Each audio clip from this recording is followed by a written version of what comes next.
mengendarai ontanya, melakukan perjalanan panjang sampai di Madinah.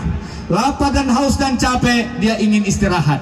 Masuk dia ke kebun kurma, bersandar di batang kurma, dipegang tali onta, tertidurlah dia, lepas tali onta, onta lepas, dia makanlah kebun orang.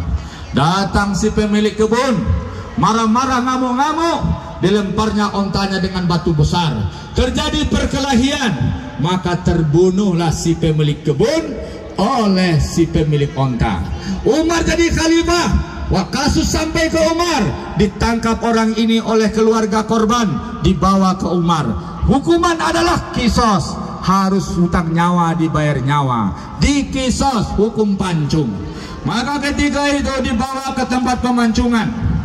Kalau ibu-ibu pergi ke Jeddah, di situ ada masjid kisos, tempat orang dikisos di hari Jumat setelah Jumat kalau orang berhukum membunuh. Sidang jemaah, cara orang dikisos kok dipancung tidak dari depan tapi dari tengkok belakang. Dia sudah dibawa, orang pembunuh ini, anak muda ini disuruh jongkok seperti ini. Begini caranya. Nanti ditebas dari belakang, dari tengkuknya belakang, karena di sini ada saraf, kalau sudah tersentuh hilang rasa sakit. Jadi dia tidak merasa begitu sakit. Jadi ditengkuk dari belakang. Itu cara kisos dalam Islam.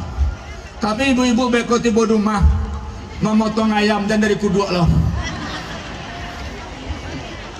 Kenapa begini? Tadi dengan ceramah Buya Jel Fatullah, Buya Jelita Donald, keceknya dari kuduk.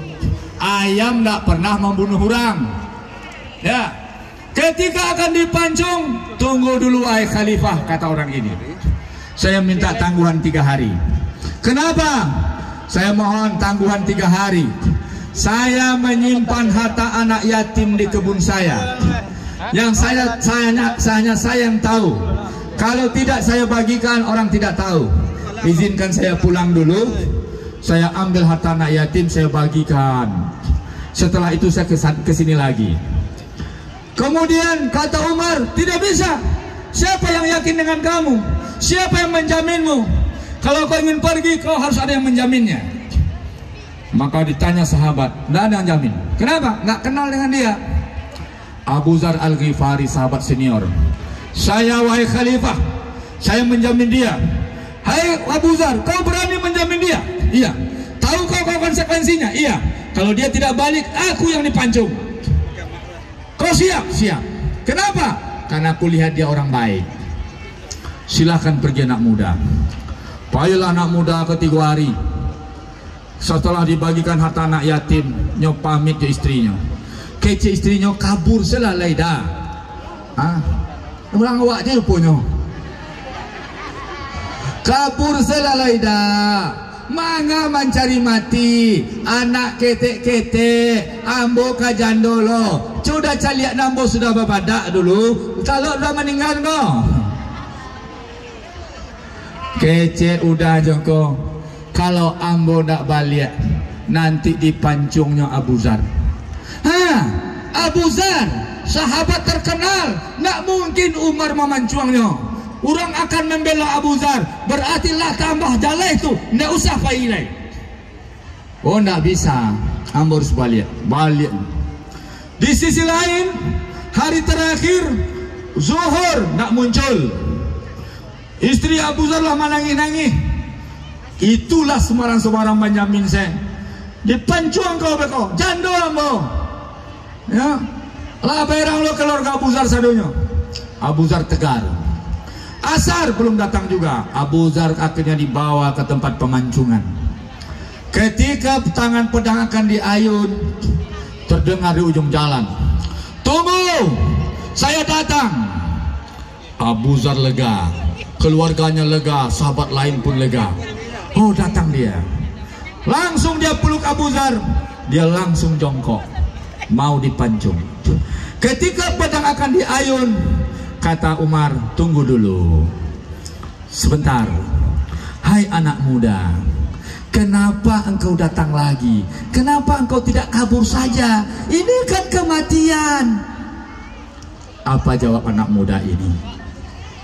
Wahai khalifah, Aku kalau tidak balik, aku bisa kabur.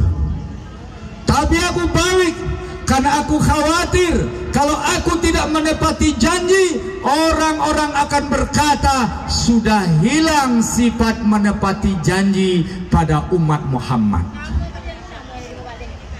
Aku takut orang bilang umat Muhammad tidak lagi menepati janji.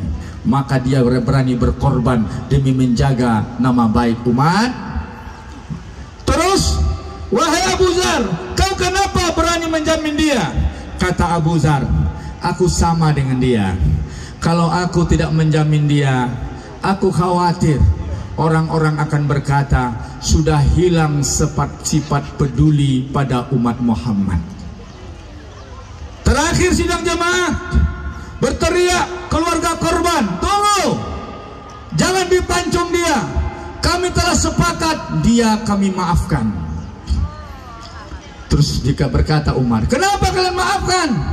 Aku khawatir kalau aku tidak memaafkan, maka orang-orang akan berkata sudah hilang sifatmu pemaaf pada umat Muhammad. Sidang jemaah, inilah hikmah terakhir yang mesti kita pegang. Masing-masing kita harus punya sifat menepati janji, sifat peduli, dan sifat. Nah, kalau ada kelemahan orang, kesalahan orang, siap dimaafkan.